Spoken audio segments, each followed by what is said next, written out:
Welcome back to another basing tutorial. So first thing I do for this base is take a piece of foam board and cut a little square that's going to fit inside my base. That's going to act as one of the walls to the mech shop or scrap metal yard, whatever you want to call it. I dug some holes in there to look like bullet holes, and now I'm cutting some pieces of cardboard in little squares to act as the scrap metal that's going to be laying on the floor of the base. Now I'm taking a toothpick and cutting small little cylinders in it. This is basically going to act as either, if I can make them small enough, they're going to act as bullets. If they're too big, then they're just going to be random pieces of metal that are laying around that the mech used or that the Gretchin were carrying around. Now I add the PVA glue or Elmer's glue, whatever you want to call it, onto the base, and I start laying out my pieces. So the wall I want to put as close to the edge as possible, and then the scrap metal I want to layer it together. One of the scrap metals though, or one of the pieces of cardboard, I want to put onto the wall like as if it's standing up, just to give the base a little bit more character.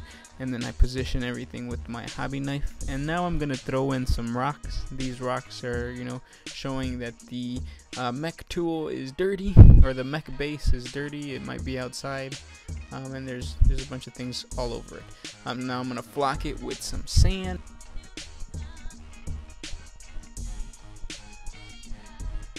Now I prime the model black, and now I'm adding the dirt brown color to the bottom of the base. Now, like I said before, this tool or this scrap metal yard is actually outside, so there's going to be mud dirt on the floor. Now I'm dry brushing it with a lighter brown, just bringing up some of the highlights of the sand that I glued down there. And now we're going to move on to painting the bigger pieces. I painted the rocks gray, and now I'm painting the scrap metal a metallic color.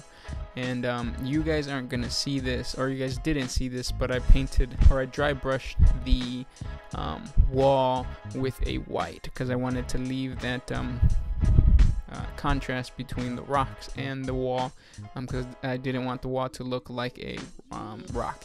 And now I'm painting the bullets or the cylinder scrap metal, and as you can see, I made a checkered pattern on one of the scrap metals, and this is the finished piece. There are multiple ways you can go about adding different things to the base. You could even add some extra scraps that you got laying around from other kits onto this base, just to make it more scrap yard looking, I guess.